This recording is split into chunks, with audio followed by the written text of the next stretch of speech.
So, welcome. So, how is anxiety related to spirituality? Well, my name is Anne Goodall. I've been a clinical hypnotherapist now since 2016, and I would just like to share with you that how do you know if this video is actually worth watching? So, this video is really for you if you have either one or ideally both of these. The first one is that you have a level of stress or you have a level of anxiety in your life. Most likely, if you have anxiety, you've had it for a while. Maybe you've went to see other therapists, maybe you have tried other things, maybe you've tried medication, but you still have the anxiety. And it's specifically for you if you have anxiety and you know that you are more than your body. If you know that there is a spiritual essence, or I don't know how you want to describe better, other than knowing you're more than your body and you've got this spiritual nature, then I trust that you will get some really good takeaways from this video. So I suggest, if possible, stay around till the end so I can really give you some insights and some knowledge that you can take away that will be useful. So let's start at the beginning. What is anxiety? Well, anxiety is one of those things, as we're all aware of, is on the increase. I mean, once upon a time, anxiety was something that was really just in the adult domain, but now, as we know, anxiety affects teenagers. It even impacts small kids. In fact, it's only the other week I was out at a networking event and I was speaking to this mom, and she told me that in the school of her daughter, the school has got a psychiatrist. Yep, you heard me right. Not even just a counselor, not a psychologist, a psychiatrist. Now, I live in Australia and I'm sure we're not the only country in the world that has a psychiatrist in their school, but isn't that a little bit freaky to think that the level of psychiatry would actually be in a kid's school? So obviously that lets you know that anxiety is something that is on the rise, and not just is it on the rise, but it's actually on the rise with little people, kids. So when you go to see a doctor and you say, I have got a broken arm, or I have got, a broken leg, or I've got a cut somewhere, it's really easy, pretty much, because you can actually see, so the doctor can go, all right, let's do an x-ray. Oh, okay, that bone is broken, we know what we need to do. Or, yeah, you've got a cut, all right, well, we know we need to go and get stitches. When somebody goes and they say, okay, I have anxiety, what does that actually mean? Yeah? And so that's the problem with the word anxiety. It's a collective term. It's typically speaking, if you say to somebody, oh, I have anxiety, and you say, what does that mean? They literally, genuinely begin to actually list off their symptoms. So somebody will say, oh, I've got shortness of breath, or I've got heart palpitations, or I feel dizzy, or I find that I can't actually go out in crowds. Now that is the symptoms of anxiety, but does not explain what actually anxiety is. So my understanding of anxiety, having worked with hundreds of people over the years, is anxiety is a future-based thinking. Anxiety is worrying about something that hasn't actually happened. See, the thing is, you can't have anxiety about something that's actually happened in the past. It's just not possible.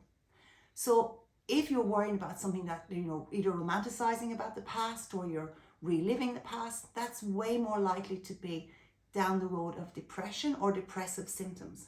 But when it's anxiety, it's actually worrying about an outcome that actually hasn't occurred. So anxiety is worrying about the future. So how is worrying about the future actually related to spirituality? Well, let's have a few moments and talk about what actually is spirituality. Spirituality, kind of, not like anxiety, but it's got some similarities in the word in terms of what is spirituality? What does it actually mean? And you could go to lots and lots of people, I'm sure in different parts of the world, depending on what religion they're from, depending on what part of the world they're from, depending on what their culture is from, and actually think, all right, look, I'm not actually sure because, there's so many different definitions. So my understanding or my explanation of spirituality is that we have a connection to something that's greater than ourselves. So something, and it doesn't mean that we're, mere humans and, that we're like little ants and that we're not important. Now, that's not what I'm talking to. I'm talking about the fact is that we are actually more than we realize we are, that we are more powerful than a lot of people and a lot of organizations on the planet Earth would actually like us to know, that we are basically energy in this body. And that when you come in, and I will do another different video on this, but when we actually come in, all of us doesn't come in. All of our energy does not come into this physical body. Not humanly possible. So there's part of our soul, part of us that actually lives in another realm, that exists really in another realm. So in terms of spirituality, what I'm referring to is that connection of that knowingness that you're more than your body, and that connection of being connected to something. Now, lots of people have got different labels. Some people call it source, some people call it God, some people call it universe. And sometimes people kill each other over the different labels that somebody is actually calling it. Whereas the reality is, does a label really matter? And my way of thinking is no, not necessarily. It isn't. That's just our ego. Again, a future video. That's just our ego wanting to be right, wanting to say like my way is actually the best way. So what does anxiety have? How is it related to this sense of connection? Well, to understand that, you've got to take a step back for a moment and understand that when we come in, I don't know how many memories you have of being a child. I know I've spoken to so many people about this over the years.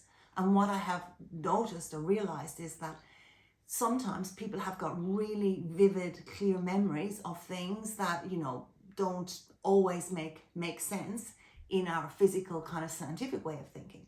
For example, I'm one of the practitioners that I go and see at the moment. She was telling me a story the other day when I was actually getting some of my acupuncture done. And she was telling me a story about one of her children. And one of her children talks about the fact that they lived in a different country before. Now you might think, oh, they've probably seen it on television, or it's really not that, that hugely important. Well, actually, this kid actually has got a really high affinity for the language in that country and talks about his mom, that, what happened before. So when we come in, we don't always forget. Some kids, some people tend to just, it's almost like our memory gets wiped clear. It's like, psh, done, gone. Whereas for other kids, it tends to be different. They tend to have memories. For me personally, when I came in, when I was a little kid, I remember one of my earliest memories is something that was happening with my mom. And I still see what she was doing. And I still remember, literally she used to describe it as having a temper tantrum. But I still remember actually realizing, oh, wow, I'm the older one of the two of us here. And I was literally like, I wasn't even 4 at this age. So when I came in personally, I remembered things that, I don't know, perhaps we are meant to remember, perhaps we're not, perhaps it's individualized. But when we come in, generally speaking, we actually forget who we are. And then what happens is we come in to certain families. Now, again, that's a future YouTube video as regards, is it all an accident, which family we actually come into, or do we actually choose what family we come into? I tend to believe that we have made a decision that we want to learn certain things in each lifetime, that we want to grow in a certain way. And this really is critically important when it comes to understanding anxiety, is that we've come in and we've decided, okay, look, I actually want to master this time. For me personally, one of my big, huge lessons this time, and this really was relevant to probably the first 30 years of my life, what I came here to learn was self-love. I had a lack of self-love. And because I had a lack of self-love, then I used to, I guess, allow other people to treat me in ways that really is not good. And it, on the outside, you would not know that. But when it came to, say, especially romantic relationships, I didn't have self-respect. I didn't have self-love. So I believe from that, and also from all of the people I've worked with over the years, that we come in to learn, to grow, to actually master certain things. So we come into families. Sometimes perhaps we've been with those people before, or maybe sometimes they might be a new family to us from a soul perspective. But either ways, when we come into that family, you can be guaranteed without a shadow of a doubt. I mean, who out there can say, oh, I came in and my family was pristine. They had their whole thing worked out. They were spiritually evolved. They knew exactly how to manifest the life. They had all the money they needed. They had all the help they needed. Are you there? Is there anybody still watching? Look, the reality is that that is not the family that most of us came into. And the truth is that if we came into that family, maybe we wouldn't grow, maybe we wouldn't learn, maybe we wouldn't have the same experiences that we would have had we came into the families that we came in. So we've come in, and basically what you'll find is that there's like some families have got generational trauma, some families have got generational anger, some families have got, you name it, there's lots of different, sometimes it's sadness. So you kind of, and sometimes people think, oh, it must be genetic. But if you look back and you think, well, we've never yet found one gene that's responsible for anger or one gene that's actually responsible for depression. We found that genes plus environment is basically how things end up being expressed. So here we come in, whether you forgot, whether you didn't forget, but you literally come into a family and you are literally going to be programmed by that family. A really good example of this is that as an adult, I have had, not now, but I used to have a huge fear of thunderstorms. A really massive fear of thunderstorms.